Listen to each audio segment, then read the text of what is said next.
Allez, on continue. Be'ezrat Hashem, Aleinu Leshabeach. On arrive presque à la fin du Aleinu Leshabeach. Deinu Nishmat, le cours. Be'ezrat Hashem.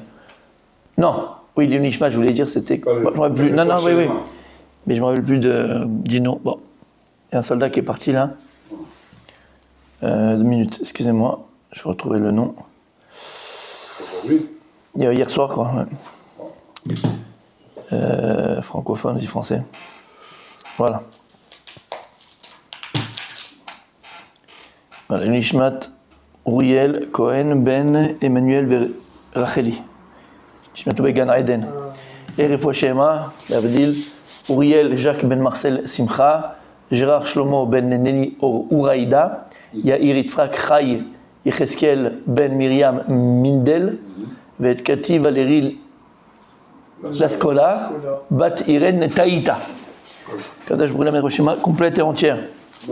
Ainsi que tous les malades d'Israël. Alors on est dans les Shabbat, mes amis. On avait fini, donc la semaine dernière, on avait dit Où Elokenu ve'en od acher. Donc, on avait dit Où Elokenu, Hashem, c'est notre Dieu. Donc, Elokenu, on avait expliqué, c'est Bali Chol Kulo, toutes les forces, celui qui a toutes les forces. En od, on avait expliqué que, c'est quoi En od? Il n'y a aucune force à part lui dans le monde. On avait expliqué la taout en français. L'erreur qu'ont fait les peuples au fur et à mesure en pensant que on avait fait avec Hanouka, on a fait un peu le rapport avec Hanouka, d'accord, que les astres, il y a les choses que Dieu avait créées, les éléments que Dieu avait créés dans le monde, puisqu'on voit qu'ils ont une force. Donc ils ont pensé que c'était des dieux, le dieu de la mer, le dieu du truc, le dieu de machin, les mythos, la mythologie. Ok, là on continue, d'accord, je vais revenir sur ça. Donc on a dit, où est Elokenu ve'en od acher? Donc c'est notre Dieu, il n'y a personne d'autre, dans le sens il n'y a pas d'autre force que Dieu.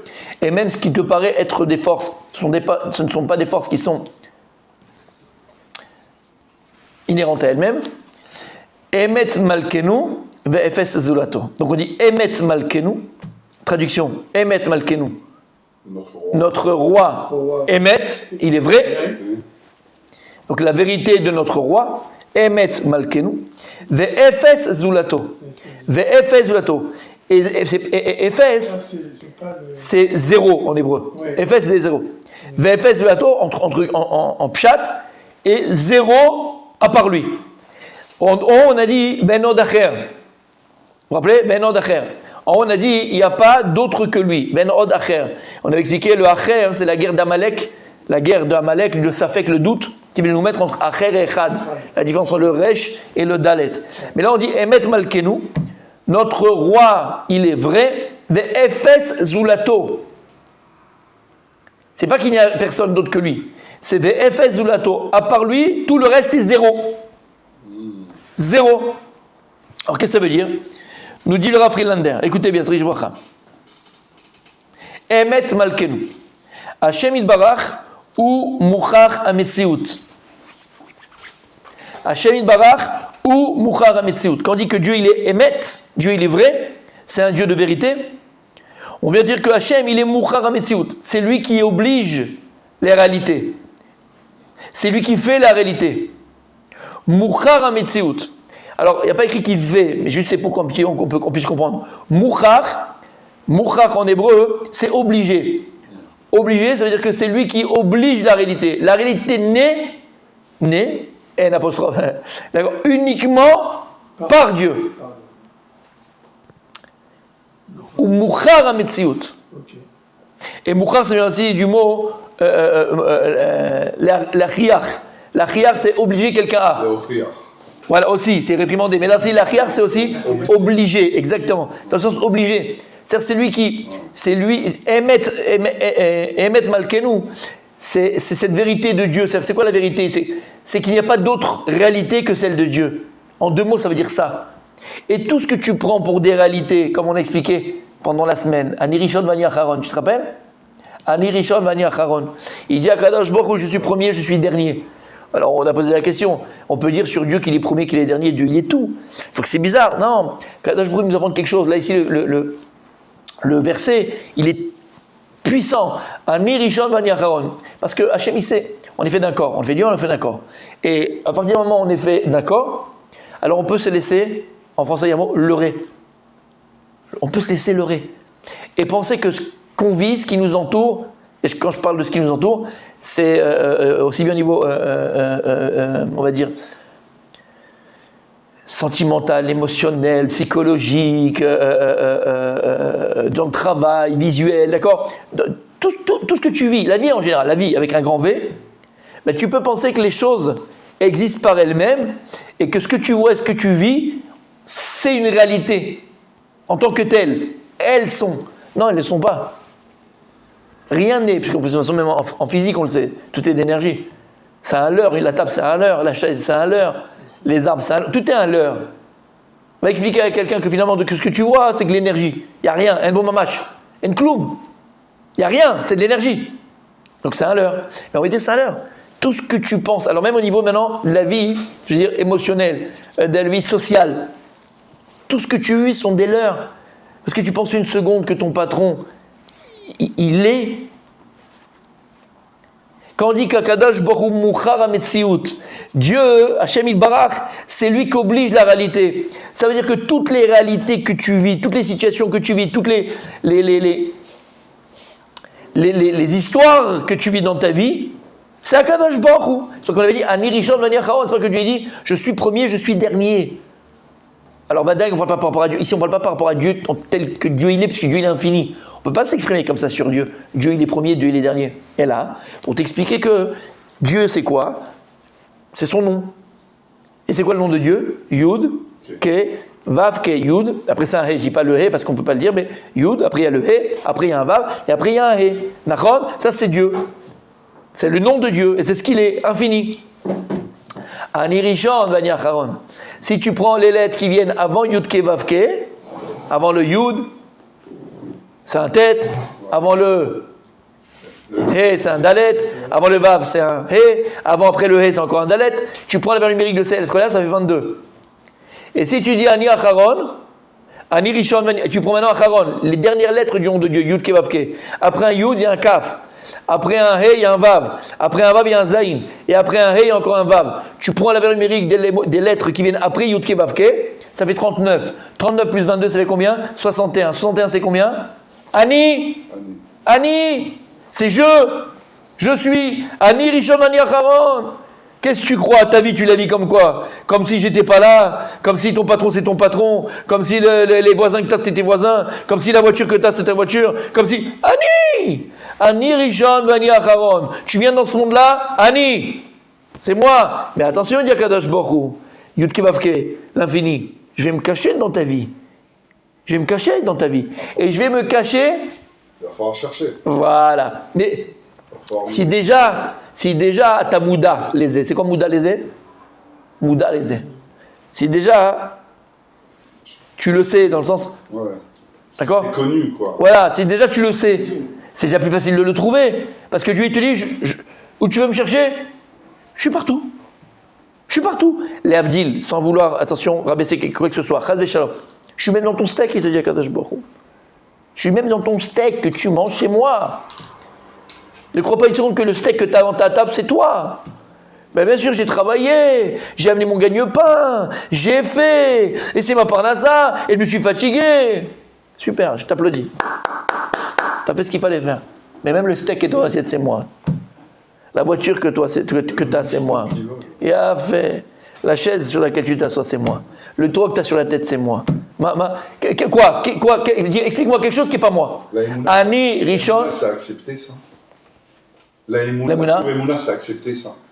La Emouna. Est-ce que c'est accepté de dire Dieu est partout, il décide de tout, et moi la seule chose que je veux faire, c'est de servir, point barre. Je ne sais pas si le mot en français il est exact, accepter, ça passe par l'acceptation, mais c'est d'y croire. Et une fois que tu y crois, rappelle-toi le coup qu'on avait fait, il faut que tu le saches. Et c'est ce qu'avait dit le Rav Dessler. Tu te rappelles ? Le Rav Dessler. Rav Dessler m'a dit il y a un degré au-dessus de l'Aïmouna, ça s'appelle Tzedek. C'est-à-dire que c'est plus de la foi. Comme si je te dis, je ne sais pas, d'accord, la mer elle va s'ouvrir en deux, d'accord ? Chrétien me souffre, traverser la mer Rouge. Pour nous, c'est un miracle, on est tous d'accord. Une mer, elle est horizontale. Pour quelqu'un qui a dépassé le stade de la foi, voir la mer qui s'ouvre en deux, c'est plus un miracle. Parce qu'il n'y a plus de différence pour lui entre le miracle et la nature. Tout est un miracle. Ma femme qui accouche, c'est un miracle. Ma femme qui accouche, c'est un miracle. Que tu te lèves le matin, c'est un miracle. Que tu ailles aux toilettes à Sheretzar et à Adam, c'est un miracle. Y a pas... Tout est un miracle. La vie, c'est un miracle. Le plus gros miracle, c'est la vie elle-même. Donc après la Emouna, quand on trouve ça normal et qu'on remercie Dieu pour tout, c'est savoir. C'est encore un niveau. C'est un niveau dessus. C'est le niveau qu'on connaît dans la Gemara de Rabbi Chaim Mendoza. Ouais. Rabbi Chaim Mendoza, quand sa femme lui a dit, écoute chérie, écoute Mechila, j'ai plus d'huile pour allumer une route de Shabbat. Nous, qu'est-ce qu'on dirait? Bah, elle va demander à la voisine. Je dis, après, t'as pas 5 shekels, parce qu'ils étaient très pauvres, ils n'avaient plus d'argent. T'as pas un petit peu de truc, on va laisser, je sais pas moi, prendre l'huile de canola, on va trouver un autre huile, je sais pas moi, d'accord? Non, qu'est-ce qu'il a répondu? Il dit, bah, celui qui a dit à l'huile de brûler, il dira au vinaigre de brûler. Mais le vinaigre, on a vu que le vinaigre il brûle. Mais lui, il le savait ça. L'huile, pourquoi elle brûle? Parce que Dieu il a dit qu'à l'huile de brûler. Alors si Dieu avait dit que l'huile, elle sert à Nilod, d'accord, bêtement, je te dis à autre chose, pas à brûler. Il n'aurait pas brûlé. Ah oui, mais physiquement, elle a les propriétés pour. Qu'est-ce qui fait la physique? Qui c'est qui fait les règles de physique? C'est Kadosh Baruch Hu. Comme il les a fait, il peut les défaire, il peut les refaire. Makara lecha. Et donc il lui a dit, t'as pas de l'huile pour allumer? Alors tu prends du vinaigre pour allumer. Qui est prêt à faire une chose pareille? Parce que lui, il ne croyait pas. Ce n'était pas une croyance qu'il avait. C'était un savoir. Il savait Dieu. C'est là la différence entre la Emouna, entre croire en Dieu et savoir Dieu. Il y a des gens qui croient en Dieu. Ça, alvaï qu'on arrive déjà à croire en Dieu, comme il faut. Oui. Mais alvaï qu'on arrive aussi à savoir Dieu. Déjà bien travaillé sur la Emouna. Exactement. Exactement. Mais les gens, ils pensent que tu arrives à la Emouna, tu arrives à bon port. Tu arrives au maximum. Tu arrives à la foi c'est maximum. Non, pas du tout. Croire, c'est déjà bien. Mais alvaï qu'on arrive à savoir Dieu. Il n'y a pas de... La mère est souvent 18. Une parenthèse, on pourrait. Comment? En parenthèse, oui. on pourrait. On pourrait quoi? À notre niveau, on pourrait. Bevadaï. Ok. Je pose plus de questions. D'accord. Non, Bevadaï. Tu peux la poser la question. Je dis Bevadaï. C'est extraordinaire.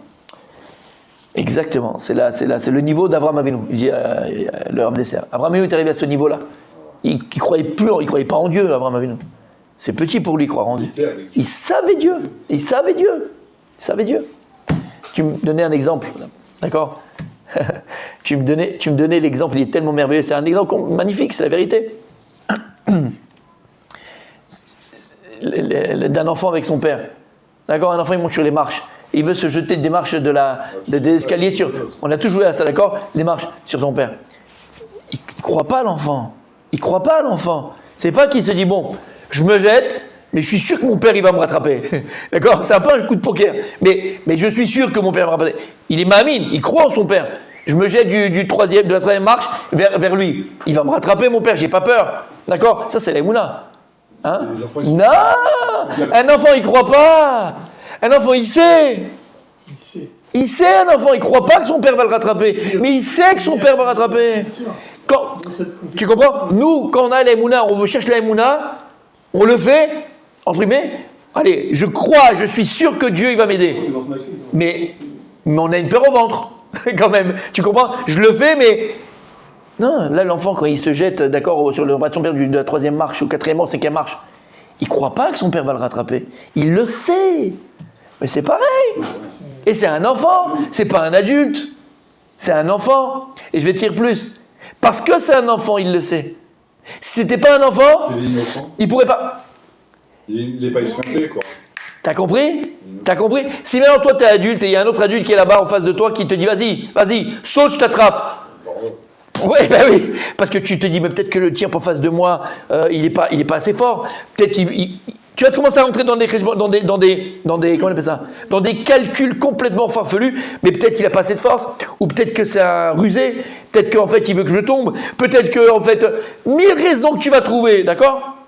Si tu le fais vraiment, tu crois en lui, mais tu sais pas qu'il va te rattraper parce que tu vas avoir la poire au ventre. Donc en réalité, pour arriver à ce niveau envers Dieu, de savoir Dieu, plus simplement connaître Dieu, croire en Dieu, mais savoir Dieu, d'accord? Pas seulement croire en lui.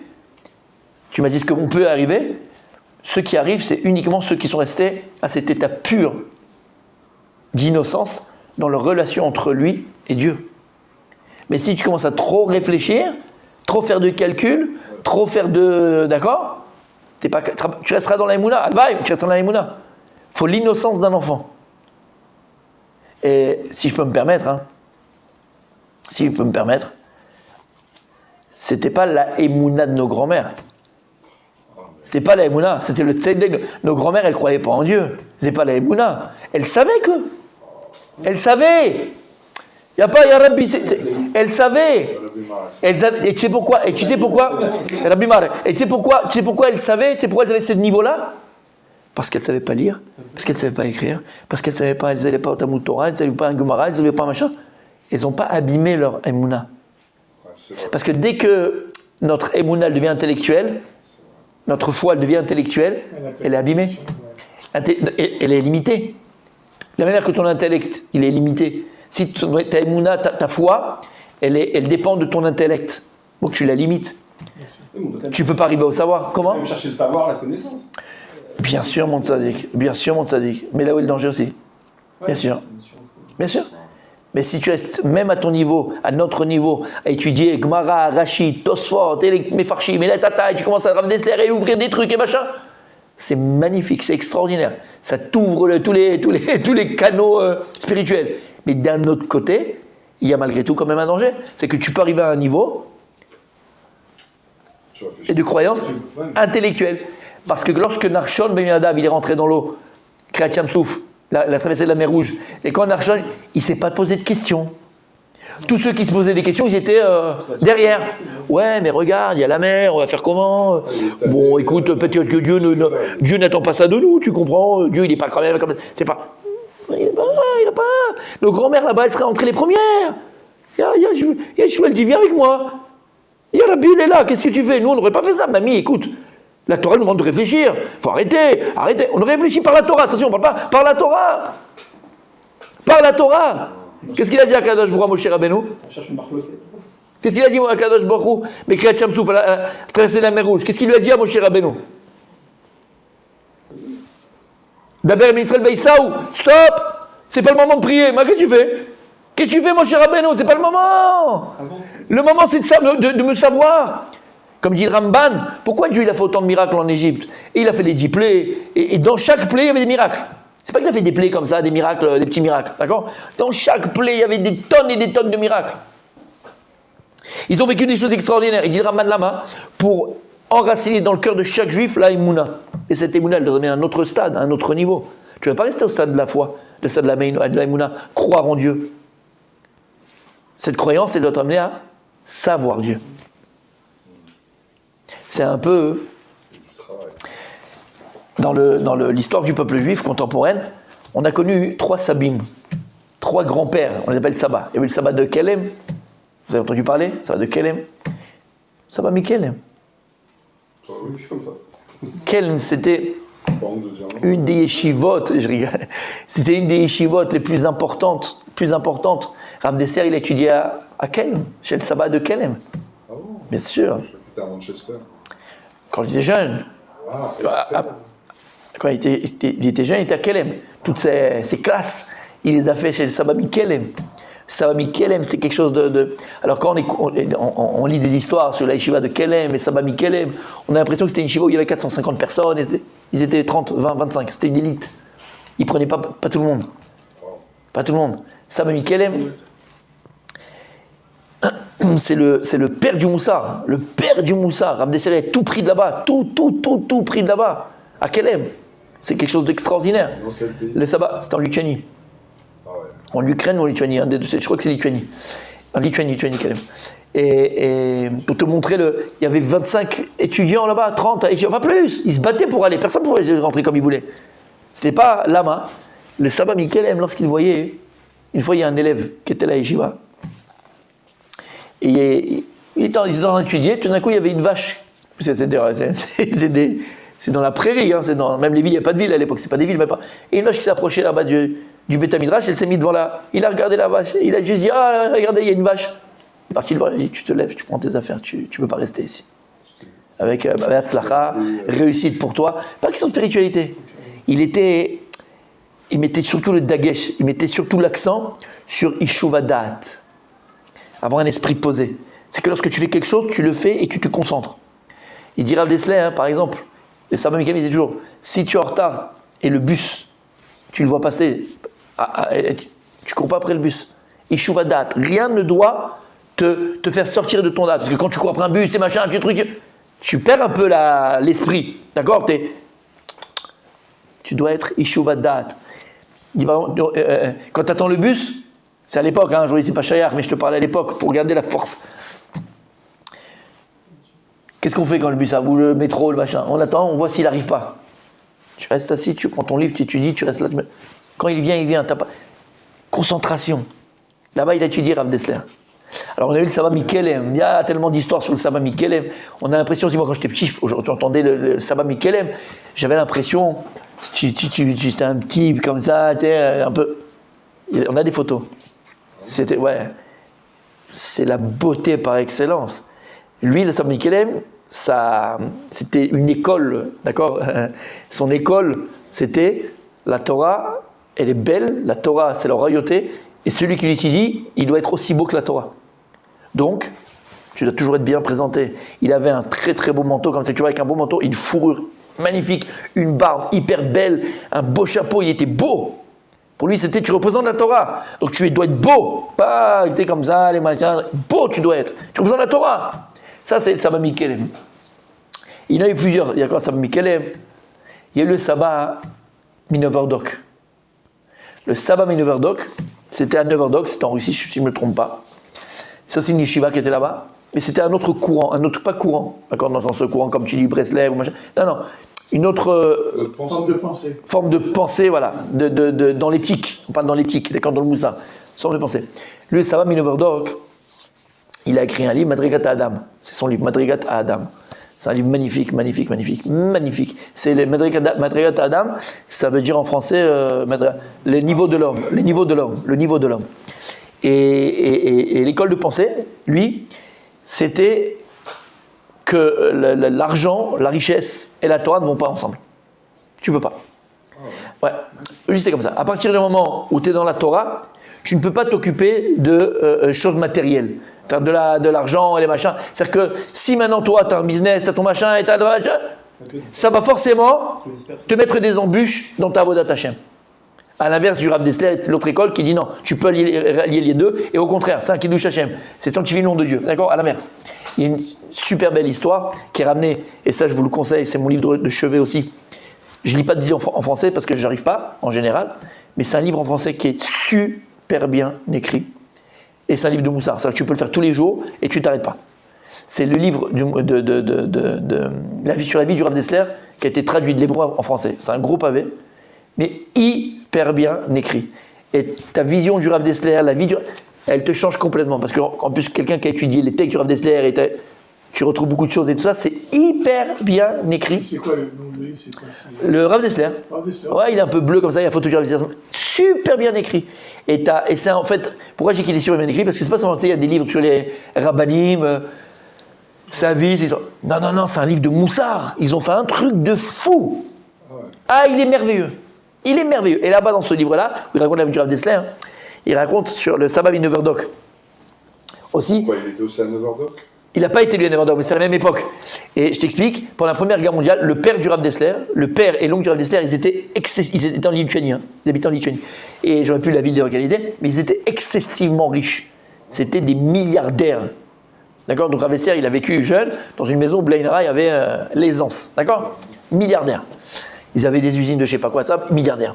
Et chez lui à la maison, donc il y avait un canapé en cuir, des machins, c'était vraiment... Mais son père c'était un tzaddik, et son oncle, le frère de son père aussi c'est un tzaddik.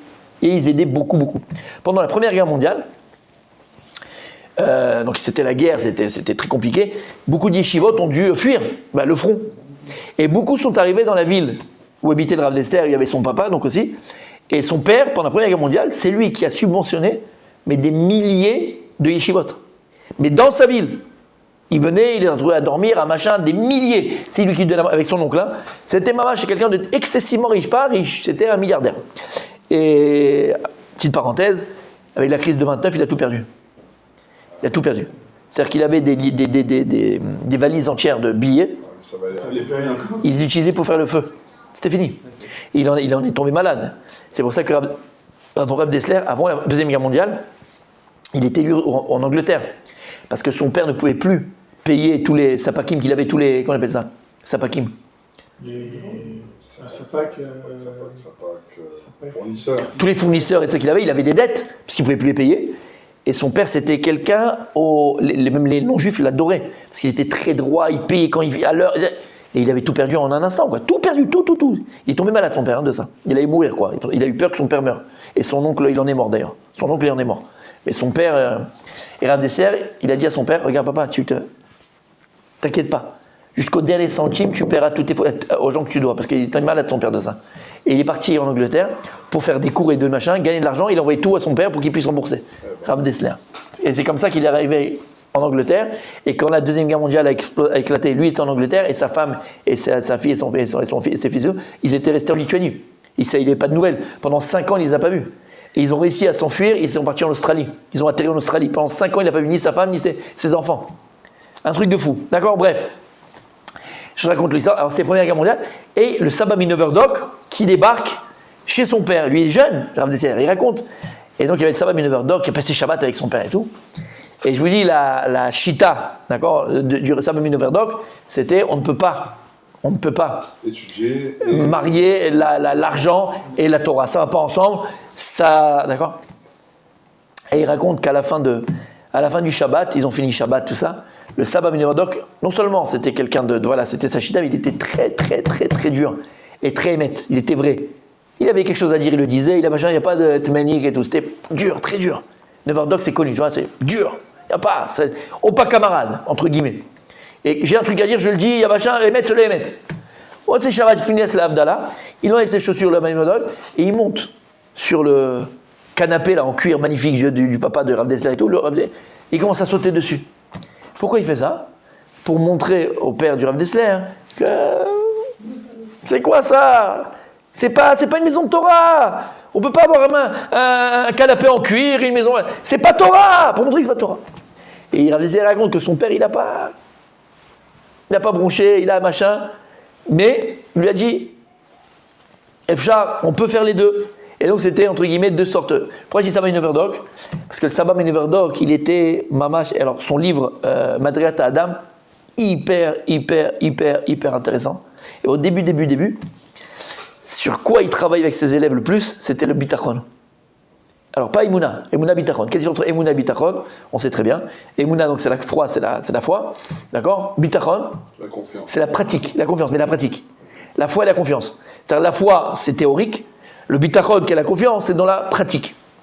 Et il dit sur lui-même, dans son livre il écrit, il dit sur lui-même, le Saba Minoverdok, il dit, j'ai essayé la midat bitachon, c'est-à-dire j'ai travaillé cette midat de confiance en Dieu, vitzlarti, et j'ai réussi.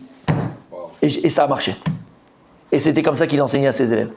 Et une fois, il devait aller, la yeshiva n'avait plus d'argent, il n'y avait plus rien du tout. Il a fallu, il s'est dit, je dois aller dans une ville pour aller ramasser de l'argent, je vois des gens qui ont de l'argent, ramasser de l'argent pour la yeshiva. Il est parti à la gare, il va à la gare, et comme ça, il attend, un train il passe, deuxième train il passe, troisième train il passe, quatrième train, et il ne prend pas le train. Il y avait là-bas un juif de la ville qui connaissait le Rav. Il a vu une fois, le train il passe, 5 fois, il va le voir. Il dit, Rabbi, vous attendez quelqu'un, il n'est pas arrivé, je peux vous aider, tata. Il dit, non, je dois partir dans telle ville et voilà, j'attends le train. Il dit, mais Rabbi, il est passé, ça fait 4-5 fois qu'il est passé le train. Il dit, oui, je sais. Ben alors, pourquoi vous n'êtes pas monté dedans? Il dit, j'ai pas de ticket pour le prendre. Il n'avait pas d'argent pour acheter un ticket. Il n'avait pas d'argent pour acheter le ticket. Il dit, mais pourquoi? Il dit, j'ai pas d'argent pour acheter le ticket. L'autre, comme ça, pour curieux, il dit, mais Rabbi, si vous n'avez pas d'argent pour acheter le ticket pour venir à la gare, qu'est-ce que tu fous à la gare? Il dit, ça c'est pas mon problème. Moi, je dois aller là-bas. Donc, je prendrai le train. J'aurai le train. Je dois aller, Hachem, il va me faire prendre le train. Le juif qui est là-bas, il a entendu le Rav. Il a dit, bon, il n'est pas celui-là, c'est le ticket qu'il lui a donné. Et il a pris le train. Mais c'était que ça, sa vie. C'était ça. Il n'y avait pas d'autre chose. Je sais. C'est pas que tu comprends? C'est pas que je crois. C'est que je sais. Et c'est là la différence. C'est pas que je crois, c'est que je sais. Alors nous, on se persuade à croire que ça va aller mieux. C'est je crois que Dieu, il va m'aider dans ma parnassa. Je crois que Dieu, il va m'aider dans mon shalom bayit, dans mon foyer. Dieu, il va. Je crois. Nous, on est dans la croyance. Alvaï. Tu m'as dit, est-ce que c'est possible? Ben oui, c'est possible. C'est un travail. Alvaï qu'on arrive à savoir Dieu. Je sais que je vais avoir la parnassa. Je sais que ça va marcher. Je sais que je vais réussir. Je sais. Pas parce que je sais. Pas parce que je parle de Dieu. Je sais qu'il va me faire réussir. Je sais qu'il va me faire trouver mon boulot. Je sais qu'il va... Je sais. Ça, c'est un niveau Habibi. Et oui, tu peux y arriver. Bevadaï. Quelqu'un qui vit comme ça, Savodat Hashem, c'est tout simplement... Alors, excusez-moi pour l'image, d'accord, pour l'image, mais c'est un tango, c'est danser un tango avec Dieu. Parce que des fois, tu es bousculé, des fois, tu es ébranlé, hein, le tango, c'est pas une danse facile, hein, hop, hop, hop, hop, hop, hop, un peu à droite, un peu à gauche, un peu à machin. Mais c'est une danse de tango, c'est merveilleux, le tango, c'est beau, quelqu'un qui connaît un petit, c'est beau, ah ben c'est beau. Tu danses le tango avec Dieu. Kadash Borou, il te lâche pas de samedi. C'est ça le tango, c'est pas lâcher. Tu peux faire des roues d'attaque, des ce que tu veux, des machins, des à droite, à gauche, mais l'un et l'autre savent qu'on va pas se lâcher. Te fait pencher un peu. Exact. Et là, tu dis, mais Exact. Non, elle tremble pas. Mais tu rigoles quoi? Elle tremble pas quand il la lâche. Ah ouais. Mais je sais qu'il va me rattraper. C'est juste pour me voir si j'ai confiance. Mais je sais qu'il va me rattraper. On danse le tango avec Dieu. T'as compris ce que ça veut dire?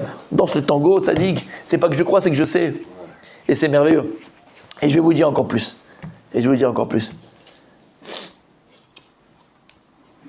C'est ça le bonheur. Ça fait plus de 5000 ans que l'humanité est à la recherche du bonheur, d'accord? Et il est où? Et il est où le bonheur? Ah, les gens, ils ont cru que le bonheur, il était dans les femmes. D'autres, ils ont dit, le bonheur, il est dans l'argent. Le bonheur, il est dans l'ascension sociale. Le bonheur, il est... Oh, purée, vous allez loin, les mecs. Oh là là, vous allez loin. Le bonheur, il est à portée de main. Il faut juste lui tendre la main. Portée de main. Juste lui tendre la main à Kadash Baruch. Lui, il te prend dans les bras. Tu lui tends la main à Hachem, tu tends la main à Dieu. Lui, il te prend dans les bras. T'imagines? Ceux qui sont dans l'épreuve, par contre, d'arriver à ce niveau de Emouna et le savoir, j'en parle même pas. Ouais. Ceux qui sont dans l'épreuve, quelle que soit l'épreuve, parce que là, c'est même plus, c'est plus du tango, là, c'est difficile. Ceux qui sont vraiment dans l'épreuve et qui gardent encore. Tu te rappelles ce que j'ai dit il y a 2 jours, 3 jours? Oui, sur le rab avec on écorché, c'est ça? Non, par rapport à ça. Par rapport à ça, le matin, on n'a pas enregistré la question qu'il avait posée le Gardas et Rabbi Raphaël. Mais par rapport à l'épreuve, parce qu'on parlait de ça, et les gens qui voilà, et qu'est-ce que. Tu te rappelles? Ouais. Et je répéterai jamais assez. Le problème de ces questions qu'on a, c'est que ce sont des questions, comment on dit, comme le venin du serpent, venimeuses. Oui. Hein? C'est des questions venimeuses. Pourquoi? Parce qu'on s'occupe des problèmes des autres, on s'occupe des épreuves des autres. Ouais. Pas toi, mais si je prends quelqu'un, et je l'amène maintenant ici, à des gens qui vivent des épreuves, mais chez l'Oneda, on ne veut pas, qu'on ne connaisse pas, qu'on connaisse que le bonheur, d'accord? J'étais là pour le fils qui est tombé à Gaza, d'accord? C'était cette semaine, les Shiva. Comment il s'appelle? Tu vois qui c'est? Oui. Le cousin de Dov. Baron. Voilà, Baron, exactement, Baron, d'accord? Et c'était les Shiva, c'était la grande, il y avait 800 personnes, ok. À la fin, quand j'ai vu le papa, qu'on connaît très bien, il était là vendredi soir, d'accord? On connaît très bien, je l'ai pris dans les bras, je lui ai dit, tu m'as renforcé, mais... Alors nous, maintenant, on va se poser des questions sur des choses qui, entre guillemets, attention, qui ne concernent pas, on s'est compris ce que ça veut dire, d'accord? Et toi, tu vas te poser des questions sur comment, sur Dieu, sur pourquoi, alors que la personne qui le vit, elle n'a pas de questions, elle remercie Dieu. Bah alors viens, on se la pose à nous-mêmes. C'est pour ça, alors c'est ce que j'ai répondu la fois dernière. Quand nous on est dans l'épreuve, d'accord, normalement on aura la réponse à nos questions. Mais n'essaie pas de trouver des réponses aux questions qui ne concernent pas. Tu pourras pas, c'est pas ton jeu, c'est pas toi. Et le problème, moi je dis ça, parce que 90% des gens utilisent les épreuves des autres pour s'empêcher à eux d'avancer. Qu'est-ce que tu fais en fait? C'est pas ton épreuve à toi. Que ça nous fasse de la peine, que ça nous dépasse, qu'on ne comprenne pas, ça c'est deux choses différentes. Mais te poser des questions sur Dieu, sur pourquoi, sur comment, et rentrer le doute en toi pour l'épreuve de l'autre. Mais l'autre celui-là, celui qui est en train de la vivre, regarde comment il parle, regarde comment il le vit, regarde quel exemple il est. Et toi, tu te poses des questions que lui qui la vit, il l'a pas. Et ça c'est l'arme secrète du Yetzer Hara. Ça, c'est pour nous faire douter de la vie tout. On va toujours essayer En fait, c'est une excuse. C'est des arguments qu'on cherche, des excuses qu'on cherche pour nous empêcher d'avancer. Regarde le tzaddik, il regarde, il fait Torah, il fait machin. Regarde le pauvre qui souffre. Regarde celui-là. Ah bébé, arrête-toi, arrête-toi. Il dit les Chachamim, Al tadun et chavercha, al tchetie bimkomo. Ne juge pas ton prochain tant que tu n'es pas bimkomo à sa place. Il dit Rav Dessler, pas. Alors là, quand on réfléchit sur cette injonction des Chachamim, on se dit, on parle des kavzechut, d'accord? Ne juge pas mal l'autre et tout ça. Non. Ça c'est vadaï. Quand tu dis al tadoun, c'est-à-dire n'analyse pas, ne pense pas, ne réfléchis pas, d'accord, sur la vie de l'autre, parce que tu n'es pas à sa place, tu ne seras jamais l'autre. Il dit Rav Dessler, tu ne seras jamais comment? Tu ne seras jamais à sa place. Tu n'as pas sa vie, tu ne sais pas ce qu'il était, tu ne sais pas ce qu'il a fait, tu ne sais pas qu'est-ce qu'il faisait pas. Attends, d'accord. C'est à quoi ça me fait penser ça? Ouais, ça me fait rire.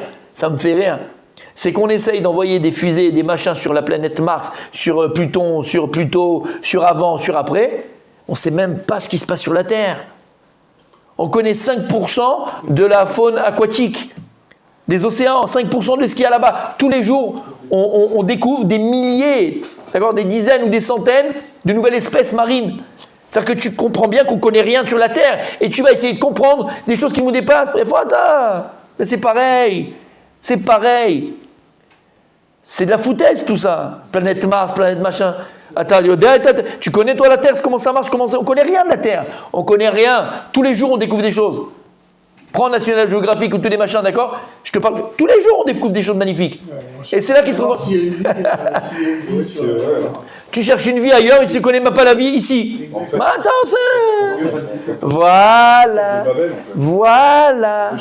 Voilà. Et dans ta Avodat Hashem, dans ton service divin, où il est le problème, c'est que tu vas essayer de te poser des questions, pas par rapport à ta vie à toi, par rapport à la vie de l'autre. Mais tu n'auras jamais de réponse, fils. C'est peine perdue. Hein. C'est peine perdue. Tu n'as pas les éléments. Tu dis Bimkomo, tu ne seras jamais à sa place. Et qui c'est qui est Bimkomo? Mais comment chez l'Olam? Qui c'est qui a appelé Makom? Qui c'est qui a appelé place en hébreu? Akadosh Baruch Hu. Il n'y a que Dieu qui sait bidiouk, exactement, qui se peut le mettre à sa place. Toi, tu peux pas mettre à sa place, toi. Mais tout ça, c'est quoi? Je parlais, et revient, et retombe sur les pieds. Qu'est-ce qu'il dit ici? Vefet Zulato. Qu'est-ce qu'il dit ici? C'est un leurre. Même ça, c'est un leurre. Le Yetzer Hara, le mauvais penchant, qu'est-ce qu'il fait? Il nous crée des leurres. C'est comme la guerre en Irak. D'accord? Qu'est-ce qu'ils faisaient? Deuxième guerre mondiale, qu'est-ce qu'ils ont fait les Américains et les Anglais, les machins? Ils ont pris des tanks gonflables, en carton gonflable, pour faire croire aux Allemands qu'ils étaient concentrés là-bas, pour pas qu'ils voient que le débarquement il va avoir lieu. C'est un leurre. C'est ce qui nous fait Yetzer Hara. Il nous fait mener des combats qui ne sont pas les nôtres. On est là comme des bœufs à faire alors que le vrai combat il est là. C'est-à-dire que des fois, on va donner notre énergie à des choses qui sont futiles, à des choses qui sont bêtes, des choses qui ne valent pas la peine. C'est pas notre combat. Et l'essentiel du combat, l'essentiel de pourquoi tu es venu dans ce monde-là, mais en fait, t'es pas là, quoi. Tu mènes pas le combat qu'il faut. Et comment il fait les Yetzer Hara? Comment il fait le mauvais penchant? Parce qu'il te crée des leurres. Comme t'es gentil avec ta collègue de bureau. Ah là là, tu lui prépares le café le matin. Tu lui demandes, tous les matins, tu lui demandes comment vous avez passé une bonne nuit, vous avez bien dormi, comment ça va l'être, comment ça va la famille? Et celle à qui tu dois demander ça tous les matins, celle à qui tu vas faire celle à qui tu vas faire le café, tu lui fais pas. Mais je suis sérieux. Alors il te crée le leurre. Et quand tu la vois, tu as l'impression de voir de. Mais là, je suis arrêté dans les années 90, moi, d'accord? 98, c'est des Coupes du Monde, c'est fini. Donc après, je sais pas ce qui s'est passé, hein, franchement. Excuse-moi, mais il y a des anciens ici, d'accord? Et la secrétaire, ta collègue de travail, d'accord? Tu viens de voir la pub, tu te rappelles la pub de Kim Basinger? Oh allez les mecs, réveillez-vous! Je suis réveillé. Alors, ma petite Kim Basinger, tu te rappelles ou pas? Elle doit avoir 200 ans, elle, la pauvre. Elle existe encore? Oui. Ah, d'accord, bon bref. D'accord? Hein? C'est un leurre tout ça. T'as vu la pub sur les collants? Elle a mis les collants de Jim. Le radar, il s'est mis en route. C'est pas du radar, le vrai radar, le bon radar. D'accord? C'est pas là que tu dois mettre, toi. C'est là, à la maison, avec elle. Pourquoi tu ne prépares pas le café? Pourquoi le matin quand elle se lève, tu ne dis pas comment ça va? Pourquoi à la fin de la journée, tu vas commencer avec les enfants? Qu'est-ce que je peux t'aider ou je ne peux pas t'aider? Est-ce que tu peux être là? Lama! C'est un leurre, tout ça, ce sont des leurres. C'est tout cher. Ce sont des leurres. sont des leurs. Alors c'est vrai par rapport à ça, c'est vrai par rapport à tout. Les Tzara, il nous fait croire que tout ça sont des leurs. Emet Malkenu, Akadosh Borou, comment il dit le Rav? Ou Mouchar HaMetziut. Ou Mouchar HaMetziut. Il n'y a pas d'autre réalité que la réalité de Dieu. Il n'y en a pas. Ne crois pas. Et ça, c'est un petit peu aussi ce qu'on a.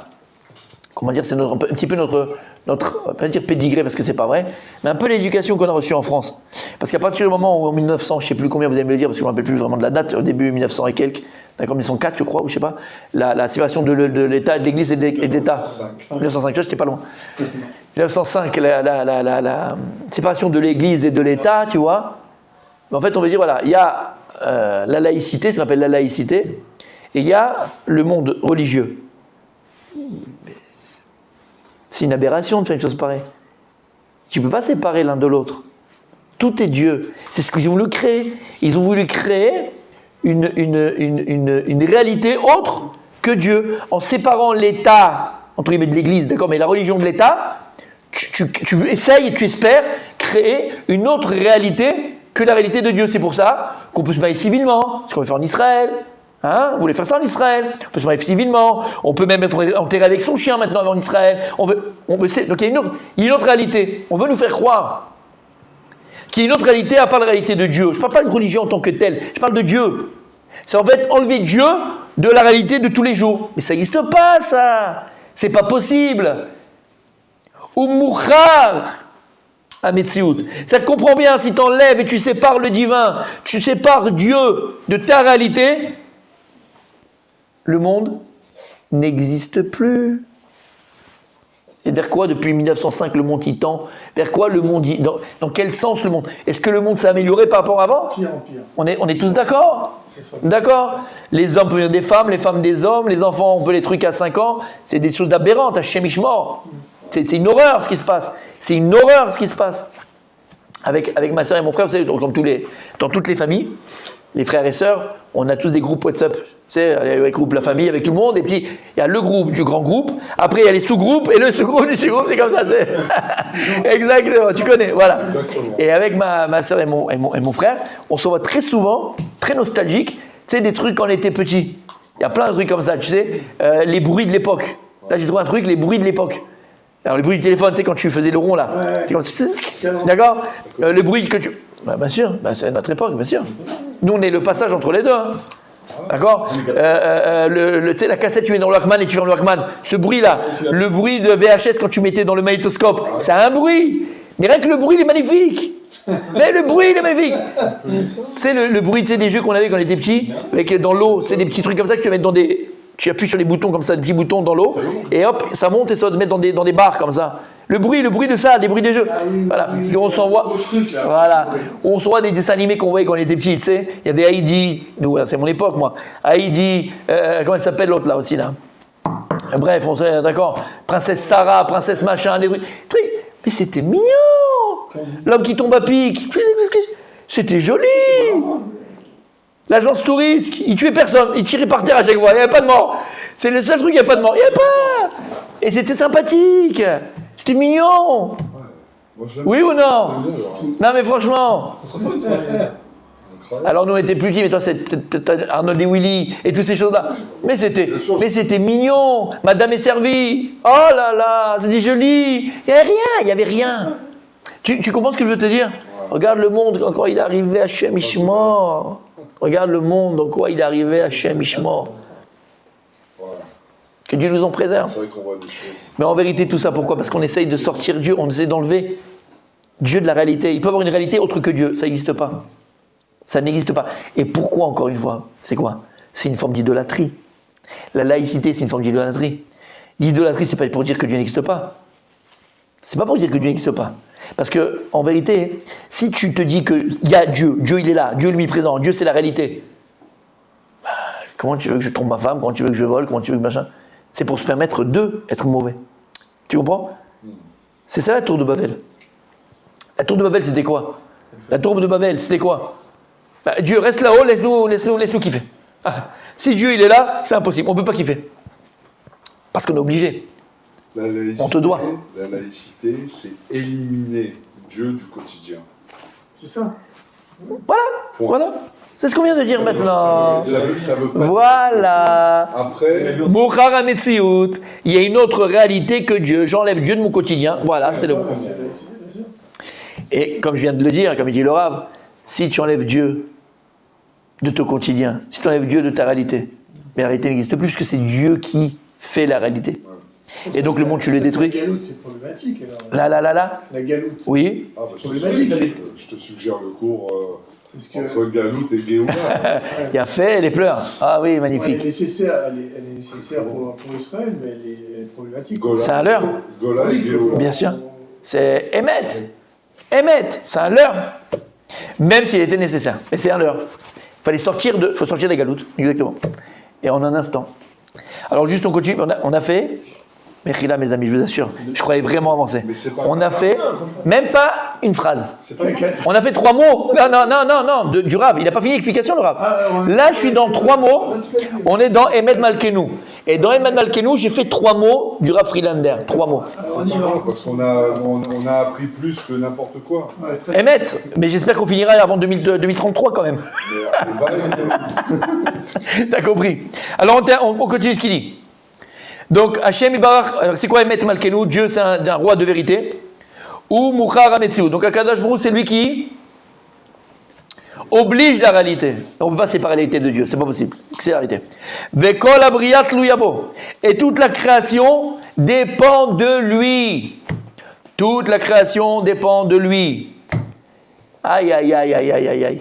Si on avait ça, t'as compris? Si toute la création dépend de lui. Donc si ta femme elle vient, Erev Shabbat, elle te dit chérie, j'ai plus d'huile pour allumer les nérodes de Shabbat. Rabbi Mendoza, puisque la création dépend de lui. Donc celui qui a dit à l'huile d'allumer, de brûler, il dira au vinaigre de brûler. Toute la création. Mon grand-père Zechach Yoracha, il a eu un problème au cerveau il y a des années, il est niftar mon grand-père maternel, et il a un problème à la tête, il fallait opérer, une opération très de 12 heures, hyper pointue tout ça. Et c'est ma mère qui m'a revu, moi j'étais jeune, j'avais peut-être 10 ans, 11 ans, et juste avant de rentrer ils ont vu le chirurgien, c'était un Libanais, chrétien libanais, et ils sont partis le voir, ils ont dit docteur, s'il vous plaît faites le maximum, parce que c'était la vie et la mort, hein. Faites le maximum. Il leur a répondu quelque chose de merveilleux. Ils ont dit on était tranquille. Il leur a dit à chaque fois que j'opère, c'est pas moi qui opère. Il a répondu comme ça à ma mère et mes oncles et mes tantes. Il dit à chaque fois que j'opère, c'est pas moi qui opère. Je demande à Dieu d'être dans mes mains. Que Dieu, c'est toi, Dieu, guide mes mains. C'est Dieu qui guérit, c'est pas moi. Il m'a dit il nous a apaisés. Quand on a un qui dit oui, mais bien sûr, ne inquiétez pas, bien sûr, vous parlez au champion du monde de neurologie. Là, tu flippes, là, tu peux être comme ça. Parce que là, il est humain. Mais s'il met ses mains entre les mains de Dieu, bon, Bezrat Hashem, t'as compris. Kol abriat luyabo. Alors, t'es quoi? T'es neurochirurgien, 25 ans d'études, ou alors, Zma, tu te prends pour qui? Qui tu es? Kol talouibo. Tu peux avoir les meilleures études du monde. Et si Akadosh Baruch Hu n'est pas dans tes mains quand tu pilotes le F-16 pour aller bombarder nos ennemis, il ne sert à rien ton avion. Et on l'a vu malheureusement, hein, la plus belle barrière, la plus grande. Ils ont montré après, malheureusement, comment ils parlaient de la barrière là-bas qui séparait Israël de Gaza, d'accord? Personne ne pourra passer. La plus perfectionnée du monde. Une mouche, comme ça le gars il parlait là-bas. Une mouche se pose dessus, on sait. Voilà, qu'est-ce que ça a fait ta technologie et ton machin? Qu'est-ce que ça a fait? S'il n'y a pas Kadosh Baruch Hu, s'il n'y a pas Hachem, à quoi ça sert? C'est de lui que tout dépend de Dieu. Tu te prépares, tu dois avoir la barrière, tu dois faire les choses, mais si tu crois que c'est la barrière qui va t'aider, si tu crois que ton F-16 qui va t'aider, si tu ne sais pas que c'est Kadosh Baruch Hu qui va t'aider, tu es en danger mon Habibi. Donc Kol abriat toute la création elle dépend de lui.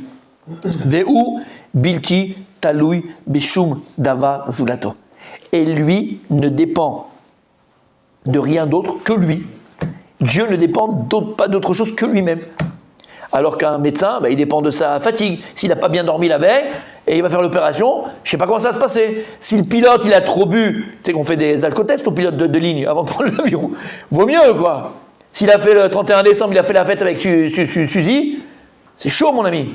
Non mais c'est chaud. Non mais c'est chaud. Tu comprends? Le gars qui s'occupe de la centrale nucléaire je sais pas moi, là-bas en France, ou je sais pas, Tchernobyl, il est mort. D'accord? Et le gars, il arrive un peu rond le matin avant de prendre son poste, c'est chaud. Donc tu vois que ça dépend de plein de choses. Nous, notre réussite, entre guillemets, niveau personnel, il faut qu'on soit là, il faut qu'on soit présent, il faut qu'on soit il faut qu'on soit dedans. Kadash Baruch Hu, il dépend que de lui-même. Personne d'autre. La reine. Hu Metziut Amitit Venitzrit Aichida. Et il dit c'est pour cette raison qu'il est Emet Malkenu. C'est ça que Dieu il appelait un Dieu de vérité. Parce que c'est la véritable réalité, c'est celle de Dieu. Parce que c'est quoi une véritable réalité? C'est une réalité qui ne dépend pas des autres, mais d'elle-même. Qui est éternelle. Rav Dessler, il donne cette définition. Il dit c'est quoi le Emet? Pour capter, pour définir, pour savoir une chose si elle est vraie ou pas. Le Emet, la vérité, c'est quelque chose qui est inchangeable, éternel, et qui gagne à la fin, qui vaincra à la fin. Emet, c'est Netzach, c'est la même, c'est jumelé avec Netzach. Donc à partir du moment où tu vois quelque chose qui est changeable, par exemple le corps, Alma des Shikra, c'est le monde du Sheker, puisque la nature, rien ne se perd, tout se transforme. La vérité n'accepte pas de transformation. La vérité, elle ne change pas la vérité, elle est. Ce que tu disais de la personne qui est émette, c'est celle qui émet toute seule et émette. Exactement. Et donc, Akadosh Baruch Hu, ou à émettre, c'est la vérité, puisqu'il ne dépend que de lui. Il est sa Metsiout, éternelle et unique. Il n'y en a pas d'autre. Vezo amashmaut amuka shel amusag emet. Il dit c'est ça la véritable définition du mot emet, vérité. Klomar, c'est-à-dire davar shenimtsa kaet, c'est une chose qui se trouve à l'instant. Achitachen shitbaten mametziut eno emet. Mais si cette chose-là qui se trouve là, elle peut ne plus être là, alors c'est pas quelque chose de vrai. Puisque quelque chose de vrai, il est là tout le temps. Tout le temps, inchangeable et éternel. Verak Hashem Yitbarach animtsa anitzri shelo yitachen aedero ou emet. Il n'y a que Dieu qui n'est pas pensable, qu'il ne soit pas, qui est vrai, puisque Dieu il est. Ouaya ou veouye, il était, il est, il sera. C'est que le nom de Dieu c'est Avaya. C'est quoi Avaya? Me'ave kol davar. Dieu c'est lui qui fait être chaque chose, puisqu'il est. Vezeu emet malkenu. C'est ça qu'on dit emet malkenu. Dieu, c'est notre roi de vérité. Rak malkenu Hashem barach ou emet lamita. Uniquement notre roi des rois, Dieu, lui véritablement Kadosh Baruch Hu, il est emet lamita. C'est quoi emet lamita? Emet lamita. Vérité vraie. Il y a des vérités fausses? Oui. Oui. Nous, même si on a un corps, d'accord? On a quand même une vérité. Puisque la vérité dans ce monde-là, elle est comme Bethilel. La vérité, ça veut dire, elle est adaptée à moi. Emet, c'est matim. Cette vérité, elle est vraie en fonction de ce que je suis. Mais la preuve, c'est que si demain, je l'espère, tu évolues, tu deviendrais quelqu'un d'autre. Dans ta Avodat Hashem, dans ta conscience de Dieu. D'accord? Donc tu vas te rendre compte que quoi? Que la conscience de Dieu que tu avais hier, ben, elle était fausse par rapport à celle que tu as aujourd'hui. Maintenant, en vérité, ta conscience de Dieu d'hier, elle est fausse par rapport à celle d'aujourd'hui. Mais hier, elle était vraie par rapport à ce que tu étais. Donc elle était émette. Même si demain, elle sera fausse. Donc il y a un émette dans ce monde-là, même par rapport à toi. Tu comprends ce que ça veut dire? Oui, je comprends. Puisqu'on grandit en fonction de notre conscience de Dieu. On évolue en fonction de notre conscience de Dieu. Mais là, ça veut dire que si maintenant tu as évolué en fonction de ta conscience de Dieu, la conscience que Dieu que tu as acquis aujourd'hui, par rapport à celle qui était hier, celle qui était ce que tu avais hier, ben, elle est fausse par rapport à celle que tu as aujourd'hui, puisque la conscience de Dieu, elle est parce qu'on a évolué. Plus grande. Donc celle en fait que tu avais hier, elle était fausse. Non, elle était vraie en fonction de ce que tu étais hier. Mais elle est fausse en fonction de ce que tu es aujourd'hui. Donc il y a une vérité qui existe par rapport à toi. Mais ce n'est pas une vérité vraie. C'est pas une vérité vraie. C'est une vérité évolutive. La vérité de Dieu, elle est émettre la mytho. Elle est tout le temps vraie. La vérité de Dieu hier, par rapport à Dieu je parle, pas par rapport à nous, celle de Dieu. La vérité de Dieu hier, c'est celle d'aujourd'hui et c'est celle de demain. Elle n'est pas changeable. Donc on n'a pas à se reprocher soi-même. Il y a fait. Parce qu'on ne savait pas hier. Il y a fait. Qu'on vivait dans un monde, peu importe comment on le qualifie. Il y a fait. Aujourd'hui, on a changé ce monde-là. Exactement. On ne doit pas dire, oh là là, mais combien j'ai mangé taref, mais qu'est-ce que j'ai été stupide, machin. C'était ton monde, ok, tu savais C'est pas. ta Maintenant, vérité. c'est vrai que c'est pas bien. Et on a souvent- Alors l'exemple, je ne voulais pas utiliser cet exemple-là, parce que là tu parles déjà d'Avera, tu parles déjà de faute. Non, enfin, je prends- Mais j'ai compris. Mais là je ne te parle pas de ça. Moi je te parle même maintenant dans le vrai, dans le bien. Maintenant tu avances, croyance. tu crois, voilà, dans ta croyance. D'accord? Automatiquement, puisque encore une fois, qu'est-ce qu'on est? On est conscience. Ouais. Et tout le travail de l'homme sur Terre, c'est d'arriver à faire évoluer sa conscience de Dieu. Plus je vais avancer, plus je vais grandir, plus je vais évoluer ma conscience de Dieu. Et plus ma conscience de Dieu, elle évolue, et plus je me rapproche de lui. Plus je le sais. Lucie, j'arrive à 100%. Ouais, plus on s'attache. D'accord? On s'attache. D'accord?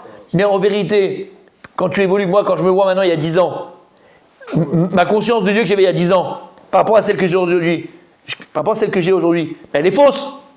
Pas tout, elle est chéquère, elle est mensonger.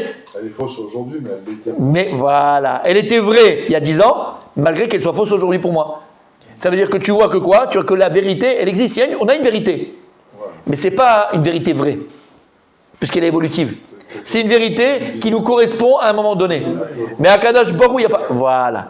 À Kadosh Baruch Hu, il n'y a pas de vérité qui était vraie hier, aujourd'hui elle est fausse. Dieu, il est Emet Lamita. C'est une vérité qui est vraie. Donc inchangeable. La vérité de Dieu, elle était vraie hier, avant-hier, demain, après-demain, jusqu'à la fin des temps. Coach la semaine prochaine, Metz Sadikim. C'est à nous de.